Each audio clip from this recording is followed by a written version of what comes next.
Yo tout le monde, j'espère que vous êtes tous bien. Aujourd'hui on se trouve pour une creepypasta sur celui que l'on nomme dans Pokémon la légende vivante. Je parle évidemment de Red. Originaire du Bourg-Palette, Red, à ses 10 ans, reçoit un Pokémon du professeur Chen, Salamèche. Le professeur lui demande alors, à lui et à son rival, Blue, de bien vouloir compléter le Pokédex et ainsi pouvoir réaliser son rêve, faire une encyclopédie sur les Pokémon. Mais hélas trop vieux, il ne peut l'accomplir seul. Red se lance alors dans une aventure des plus périlleuses à travers la région de Kanto où il découvrira plein de choses sur le monde des Pokémon. Il montera en grade et après un rude combat contre son rival de toujours, Blue, il deviendra maître de la Ligue Pokémon. Il se pensait heureux, mais chaque seconde, chaque minute, chaque heure de chaque jour, chaque semaine devenait long, très long. Pour Red, l'ennui s'installa, alors il décida de finir le Pokédex.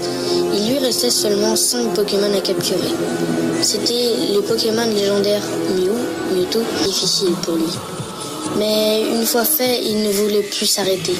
L'aventure ne pouvait pas attendre. Il décida de partir dans chaque région de ce monde et disait à sa mère en partant « Je pars, loin, très loin d'ici. Continue ma quête du Pokédex. Alors, adieu, je ne reviendrai peut-être pas. » Sa mère ne put rien faire pour le retenir. Il alla à Ulysse où il combatta et se fit connaître dans le monde entier grâce à ses voyages. Mais rien à faire, l'ennui était toujours présent. Alors il se lança dans une mission dite suicidaire. Il se renda au monde Argenté à Johto.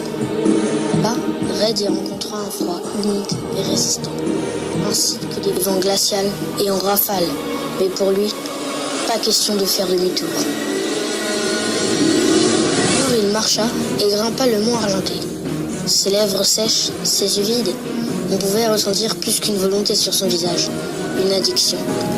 Ses pas l'amenèrent au pic du mont, où il s'entraîna. Il en oubliait le reste. Manger, dormir, tout ça était une perte de temps pour lui. Un jour particulièrement frais, Red, ou du moins ce qu'il en restait, vit une ombre. La brume devint moins épaisse. Or, qui venait le défier. Red perda. Coup dur pour lui, qui avait passé son temps à entraîner ses Pokémon autour de lui. Le monde entier s'écroulèrent. Il regarda fixement Or pendant un moment. Ses yeux vides se retournèrent, marcha et s'en alla dans la brume. Ses Pokémon ont été retrouvés quelques semaines plus tard, morts de faim. Après ça, les gens se posaient plein de questions comme « Red a-t-il abandonné ses Pokémon ? Red est-il mort ?» Plein de questions ont été posées, mais une peut peut-être vous faire réfléchir. Peut-on toujours dire que Red est une légende ?